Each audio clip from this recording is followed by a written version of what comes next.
اقبال نے کہا نا کہ لے گئے تسلیس کے فرزند میراث خلیل، کشت بنیاد کلیسا بن گئی خاک حجاز۔ تسلیس کے فرزند میراث خلیل لے گئے تھے، بیت المقدس ان کے کروسیڈرز کے قبضے میں آ گیا تھا 1099 میں، اور رہا تھا 1187 تک، 88 ایئرس۔ لے گئے تسلیس کے فرزند میراث خلیل، تو میراث موسوی جو تھی وہ منتقل ہو گئی محمد رسول اللہ صلی اللہ علیہ وسلم اور آپ کی امت کو۔ ان کا قبلہ کینسل، یہ قبلہ آ گیا، تو سب سے زیادہ دکھ تو انہیں تھا۔ اب جو وہاں سے کاؤنٹر ریولوشنری موومنٹ آئی ہے وہ عبداللہ ابن سبا یہودی۔ بعض لوگ آج یہ بھی کہہ دیتے ہیں کہ یہ تو ایک ایسی ہی افسانوی شخصیت ہے، کوئی اس کا وجود ہی نہیں تھا، بڑی زیادتی کرتے ہیں، خاص طور پر ہمارے بعض اہل تشیع یہ کہتے ہیں، حالانکہ ان کی کتابوں کے اندر درج ہے کہ حضرت علی نے عبداللہ ابن سبا اس کے 40 ساتھیوں کو آگ میں زندہ جلوایا۔ رجال کشی کے اندر دیکھ لیجیے لکھا ہوا موجود ہے۔ لیکن چونکہ کچھ لوگوں نے شیعیت کے لیے لفظ سبائیت استعمال کرنا شروع کر دیا، اس لیے وہ ڈیفنس میں کہتے نہیں سبا تو یہ تو افسانوی شخصیت ہے، سبا کوئی تھا ہی نہیں عبداللہ ابن سبا۔ نہیں، عبداللہ ابن سبا ایک شخص تھا یہودی، وہ اسلام کا لبادہ اوڑھ کر آ گیا دارالاسلام میں۔ حضرت عثمان رضی اللہ تعالیٰ عنہ کا ہے۔ اور ایک مغالطہ میں چاہتا ہوں کہ ان دی فرسٹ انسٹنس دفع کر دوں۔ عام طور پر اتنی غلط طریقے سے تاریخ بیان ہوئی ہے کہ حضرت عثمان کے عہد خلافت کو سمجھتے ہیں پورا کا پورا عہد خلافت غالباً فتنوں ہی کے اندر تھا اور اختلافات ہی تھے اور خانہ جنگ۔ معاذ اللہ، ایسا نہیں تھا۔ طویل ترین دور جو ہے دور خلافت حضرت عثمان کا ہے، 12 سال۔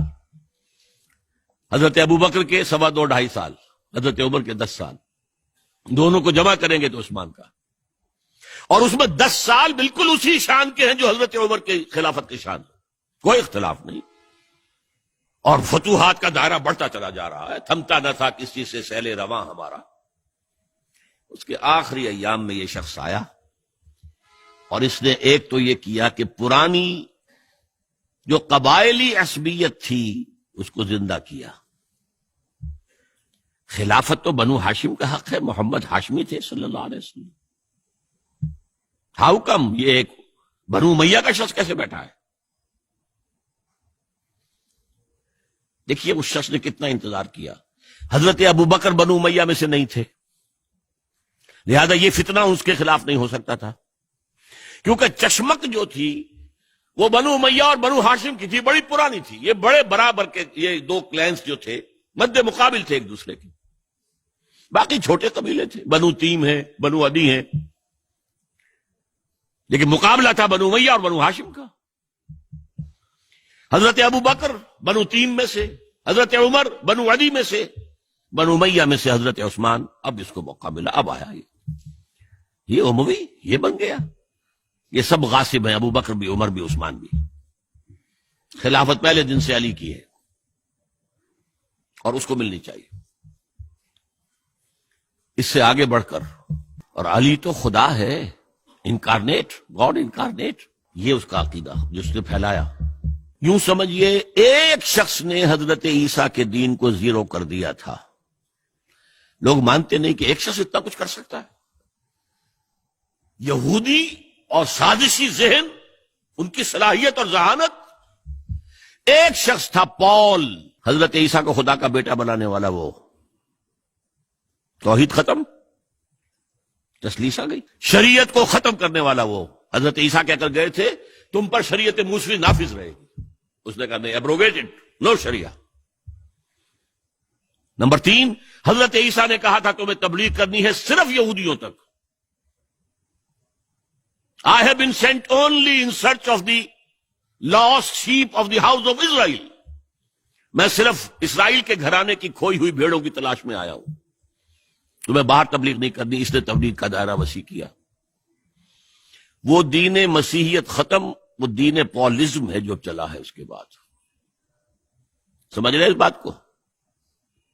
اور یہ ڈاکٹر مائیکل ہارٹ نے بالکل صحیح لکھا ہے کہ کرسچینٹی جب تک حضرت مسیح موجود تھے وہ سوائے ایک یہودیوں کے فرقے کے اس کی کوئی اور حیثیت نہیں تھی،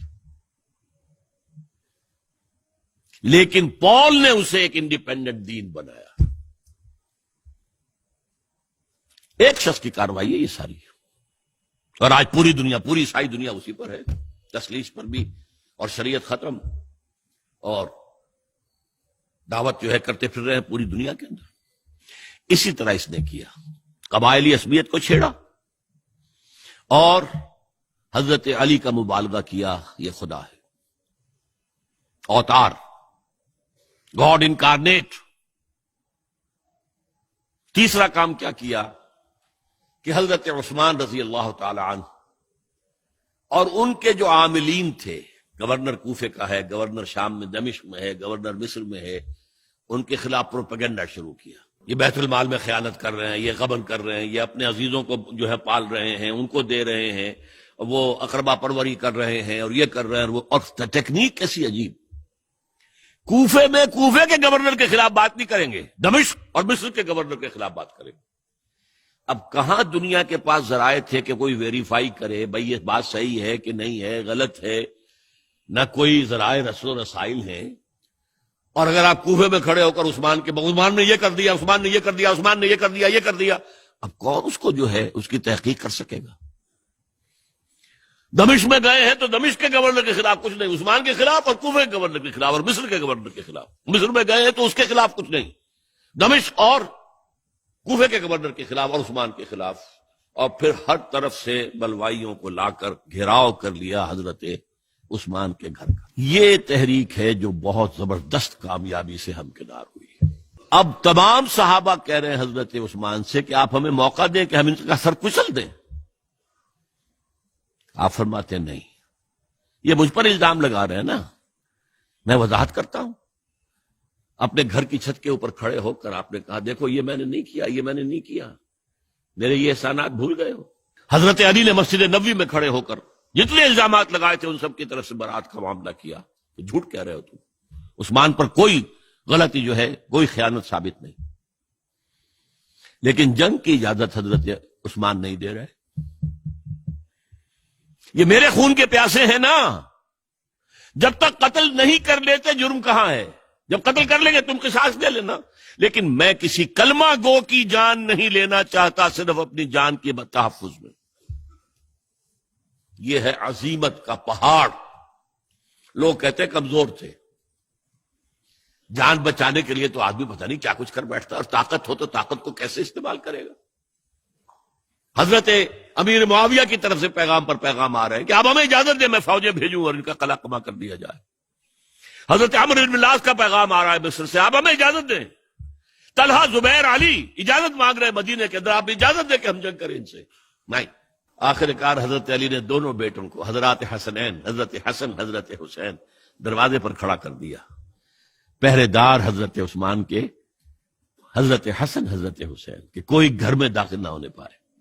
پچھواڑے سے آئے ہیں اور شہید کیا ہے۔ میرے نزدیک تاریخ کی مظلوم ترین شہادت بمانی مقتول فی سبیل اللہ وہ حضرت عثمان ہے۔ بلکہ میں جرات کر رہا ہوں ذرا، آپ کو معلوم ہے علامہ اقبال سے مجھے کتنا تعلق قلبی ہے، میں نے ان کے ایک شعر میں ترمیم کی ہے، میں سمجھتا ہوں انہوں نے صحیح نہیں کہا۔ غریب و سادہ اور رنگی ہے داستان حرم، نہایت اس کی حسین ابتدا ہے اسماعیل۔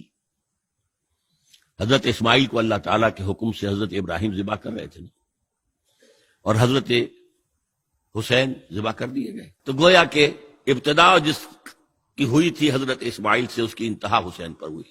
میں کہتا ہوں بالکل غلط، ان کو ذبح کر رہا تھا خلیل اللہ، اور ان کو قتل کر رہے یزیدی اور زیادی اور کوفی۔ کوئی تقابل ہے؟ وہ قتل نہیں ہوئے، یہ قتل ہو گئے، انہوں نے پیشانی خود رکھ دی۔ یہاں تو حضرت عثمان لڑتے ہوئے، حضرت حسین لڑتے ہوئے شہید ہوئے، کون سی چیز مشترک ہے؟ ایک مصرے میں جمع کر دیا ہے، صنعت لفظی تو آپ کہتے ہیں اس کو، لیکن کیا مشترک کیا چیز ہے؟ اور میں نے امید ہے علامہ اقبال سے ملاقات ہوگی اگر آخرت میں، تو وہ میری اس بات کو تسلیم کریں گے۔ میں نے اس شعر کا دوسرا جو مصرع ہے بدلا ہے، نہایت اس کی ہے عثمان ابتدا حابیل۔ حابیل جنہوں نے کہا تھا بھائی جان آپ مجھے قتل کرنے کے لیے ہاتھ اٹھائیں گے تو میں اپنا ہاتھ نہیں اٹھاؤں گا آپ کو قتل کرنے کے لیے۔ عثمان نے کہا کہ میں نہیں کسی کو قتل کروں گا، کسی کلمہ گو کو، جو مجھے قتل کر دیں گے پھر ان سے قصاص لے لیں۔ عثمان کے پاس لاکھوں کی فوجیں، اسٹینڈنگ آرمیز، پھر بھی انہوں نے اپنی جان دے دی۔ حضرت حسین بہرحال جتنے بھی افراد تھے بہادری سے، شجاعت سے لڑتے ہوئے شہید ہوئے، اس میں کوئی شک نہیں، لیکن لڑتے ہوئے شہید ہوئے نا، حابیل کی طرح۔ یہ تو نہیں کہا کہ تم مجھے کرتے ہو تو کر دو، میں تو تمہیں قتل نہیں کروں گا، نہیں۔ بہرحال یہ جو تھا فتنہ، اس کو کہا ہے اور اس کو کتاب میں لکھا گیا، باقاعدہ ایک تصنیف ہے، الفتنۃ الکبریٰ، عظیم ترین فتنہ، حضرت عثمان کی شہادت۔ اس وقت عبداللہ ابن سلام رضی اللہ تعالی عنہ، ایک یہودی عالم دین تھے جو اسلام لے آئے تھے، انہوں نے کہا تھا لوگو ڈرو، عثمان کے خون کا نہ بہانا۔ میں جانتا ہوں تاریخ بنی اسرائیل کی، اگر کبھی کوئی نبی جو ہے اگر شہید کیا گیا تو 70,000 آدمی اس کے بعد مارے گئے اللہ تعالی کی طرف سے، اور نبی کا اگر کوئی خلیفہ قتل کیا گیا تو 35,000 آدمی مارا گیا۔ تو اگر تم نے عثمان کو قتل کر دیا تو یہ خون کے دریا جو ہیں پھر آ جائیں گے امت کے اندر، باز آ جاؤ، خدا کے لیے باز آ جاؤ۔ لیکن نہیں۔ بہرحال حضرت علی رضی اللہ تعالی عنہ نے بلایا عبداللہ ابن سبا کو اپنے ہاں۔ تم کہتے ہو کہ میں خدا ہوں؟ ہاں آپ خدا ہیں۔ توبہ کرتے ہو کہ نہیں؟ نہیں۔ میں تمہیں زندہ جلا دوں گا، جلا دو۔ تم خدا ہو، ہماری آزمائش کر رہے ہو۔ حضرت علی نے عبداللہ ابن سبا کو 40 ساتھیوں سمیت زندہ جلوایا، اور یہ سارا کچھ معاملہ جو ہے یہ میں نے آپ کو بتایا اہل تشیع کی کتابوں میں موجود ہے۔ بہرحال یہ فتنۃ الکبریٰ ہے، جس کا نتیجہ کیا نکلا ہے آپ اچھی طرح سمجھیے۔ وہ شہادت علی الناس کا جو سیلاب جا رہا تھا، جس کی شان کیا تھی، علامہ اقبال کے الفاظ میں، تھمتا نہ تھا کسی سے سیل رواں ہمارا۔ یہ جو سیل تھا وہ روکنے والا تھا؟ 2 سپر پاورز تھیں اس وقت، ایران، روم۔ ایران کے چیتڑے ٹوٹ گئے، روم کی 2 ٹانگیں ٹوٹ گئی، اب کون روکنے والا تھا؟ یہ انٹرنل سیبوٹاج۔ اس کے بعد جو باہمی خانہ جنگی شروع ہوئی ہے، 1 لاکھ مسلمان ایک دوسرے کی تلواروں اور نیزوں سے ختم ہو گئے۔ عبداللہ ابن سلام نے کہا تھا 70,000، یہاں 1 لاکھ ہو گئے۔ حضور کے صحابہ کا درجہ بہت بلند ہے۔ آپ نے فرمایا علماء امتی کا انبیاء بنی اسرائیل، میری امت کے علماء بھی بنی اسرائیل کے انبیاء کے ہم مرتبہ ہیں۔ تو خلیفہ راشد حضرت عثمان کا رتبہ کیا تھا؟